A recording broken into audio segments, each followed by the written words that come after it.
Break के बाद आप सभी का स्वागत है। आप देख रहे हैं होली स्पेशल कालचक्र। आज होली पर धनु राशि वालों के लिए क्या है सौभाग्यशाली रंग और क्या करें आप खास उपाय, चलिए अब आपके लिए जान लेते हैं। पंडित जी इनके लिए भी बता दीजिए, बहुत देर से वेट कर। धनु राशि के जातकों को बताना चाहूंगा कि भाई आपके लिए सौभाग्यशाली रंग लाल बैगनी।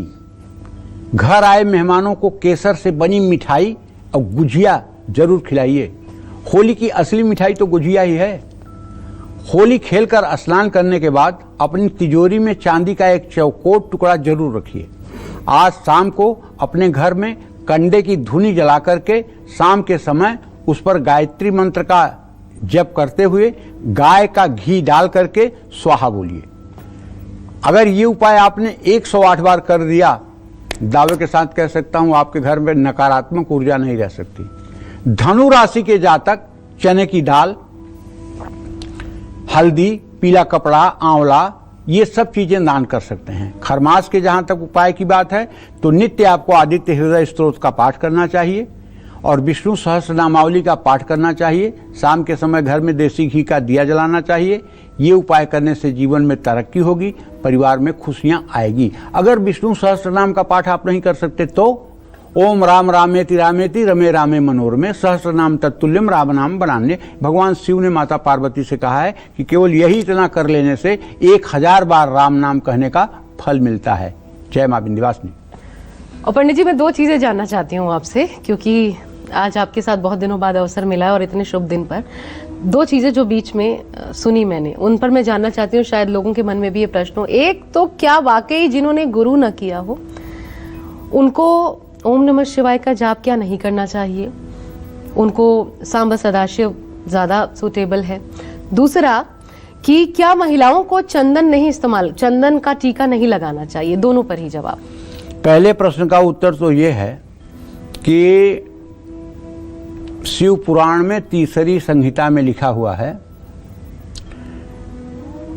कि जिन लोगों का जनेऊ नहीं हुआ है, यज्ञोपवीत संस्कार नहीं हुआ है, उन्हें ओम नमः शिवाय नहीं कहना चाहिए, उन्हें नमः शिवाय कहना चाहिए। ठीक है। और जिन लोगों का और जो महिलाएं हैं उन्हें भी प्रणव से युक्त पंचाक्षर का जप नहीं करना चाहिए, उन्हें नमः शिवाय का ही जप करना चाहिए। ऐसा मतलब कि शिव पुराण में लिखा हुआ है। पुराण की बात तो ये बात हो गई। दोनों बात हो गई। अब जहां तक दीक्षा की बात है, चाहे शिव बिरंच सम होई, बिनु हरि गुरु तरई न कोई। गुरु तो सबको चाहिए, लेकिन ये गुरु बहुत प्रकार के होते हैं। दीक्षा गुरु, शिक्षा गुरु, हर प्रकार के गुरु होते हैं। अगर हम टीवी पे बोल रहे हैं कि आप ये मंत्र करो, तो ये मेरी दीक्षा ही तो है आपके लिए। आप करिए, कोई दोष नहीं लगेगा। अच्छा। मैं कह तो रहा हूं आपको करने के लिए, क्या आप इस राशि के हैं तो करिए। अब रही बात गुरु मंत्र की, जिससे आप गुरु मंत्र लेंगे तो गुरु मंत्र सबसे पहले किया जाएगा।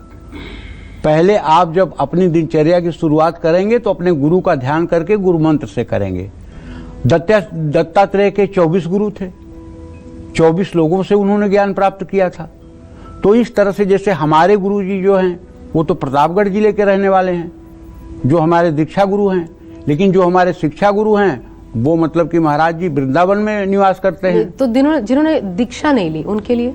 जिन्होंने दीक्षा नहीं ली उन लोगों को किसी को मतलब कि मानसिक रूप से किसी भगवान को अपना गुरु मान करके और उनका मंत्र करना चाहिए। किसी भगवान को, शिव को आप गुरु मान लीजिए, राम को, कृष्ण को गुरु मान लीजिए और उन्हीं के मंत्रों का जप करिए और उनसे प्रार्थना करिए कि हे प्रभु यदि आवश्यक हो तो कोई समर्थ गुरु आप दे दीजिए। तो कुछ दिनों में या तो आपके हृदय में प्रकाश आ जाएगा कि आपका गुरु कौन होगा, या कोई गुरु सामने से आकर के आपको मिल जाएगा। स्वामी विवेकानंद ने गुरु नहीं ढूंढा था, गुरु ने स्वामी विवेकानंद को ढूंढा था। अगर आपके अंदर योग्यता पात्रता होगी तो गुरु सामने से चल करके आपके पास आ जाएंगे। गुरु कोई व्यक्ति नहीं होता, व्यक्ति कोई गुरु नहीं होता है।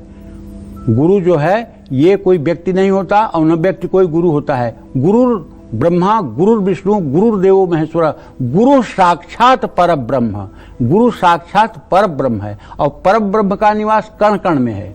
जैसे आपके गुरु, आपने किसी को बनाया, वो अंतर ध्यान हो गए, उनका शरीर छूट गया, तो आपके गुरु मरते नहीं है, वो मरेंगे नहीं। अब आपको जो गुरु जी से जानना है वो किसी के मुंह से आपको बुलवा देंगे।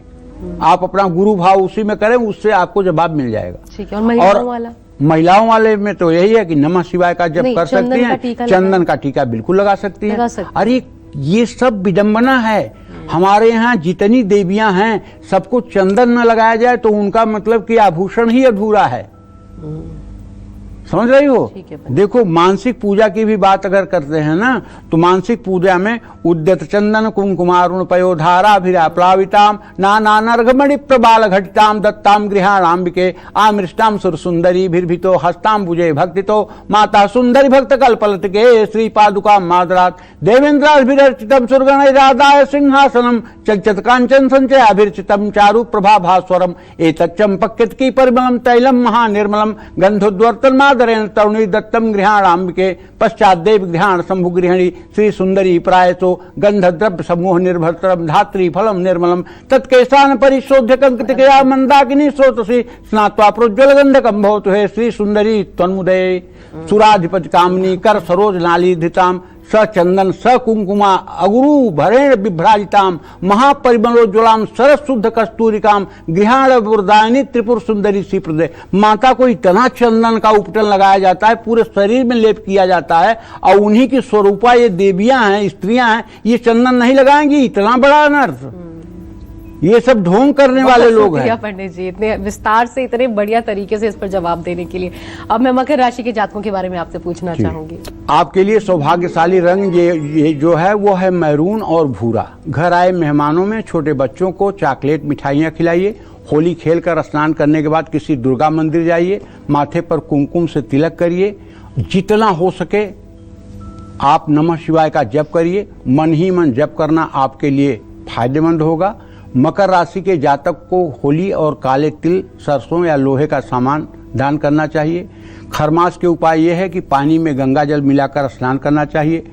ग्रहण का उपाय यह है कि सुंदरकांड का पाठ कर लीजिए, यद्यप ग्रहण का कोई दोष है नहीं। ये करने से आपकी आर्थिक स्थिति मजबूत होगी और पारिवारिक रिश्ता भी मजबूत होगा। जीवन को नई दिशा भी मिलेगी। जय मां विंध्यवासिनी। और अगर आप हैं कुंभ राशि के जातक तो आज के दिन होली पर कुंभ राशि वालों के लिए क्या है सौभाग्यशाली रंग और क्या है खास उपाय, जानिए पंडित जी से। पंडित जी, देखिए, कुंभ राशि के जातकों को बताना चाहूंगा कि आपके लिए सौभाग्यशाली रंग नीला और समुद्री हरा है। घर आए मेहमानों को मिठाई के साथ साथ नमकीन चीज भी कुछ खिलाइए, जैसे पापड़ हो गया, वेफर्स हो गया, समोसे हो गए, ये सब चीज खिलाइए जिसमें कुछ हल्का सा नमक भी मिला हो। और होली खेलकर स्नान करने के बाद दही से अपना चेहरा साफ करिए और स्नान करके इत्र जरूर अपने शरीर में लगाइए और खूब बढ़िया से हनुमान चालीसा का पाठ करिए। इससे काफ़ी लाभ मिलेगा। और खूब काला तिल, उड़द दाल, तांबा, नीला कपड़ा, गोमेद, ये सब दान कर सकते हैं। जहाँ तक खरमास की बात है तो तुलसी में जल चढ़ाइए, पूजा करिए और कृष्ण चालीसा का पाठ करिए। ये उपाय करने से कारोबार और नौकरी में लाभ मिलेगा, मन भी शांत रहेगा, जीवन में खुशियाँ भी आएंगी। जय मां विंध्यवासिनी। और आज होली पर मीन राशि वालों के लिए क्या है सौभाग्यशाली रंग और क्या है खास उपाय, ये सब आपको बताएंगे पंडित जी, लेकिन एक बहुत छोटे से ब्रेक के बाद। आप बने रहिए हमारे साथ, देखते रहिए होली स्पेशल काल चक्र। होली पर ग्रहण का साया, खरमास की छाया और ग्रहों की माया क्या डालेगी असर, जानने के लिए देखिए होली स्पेशल काल चक्र।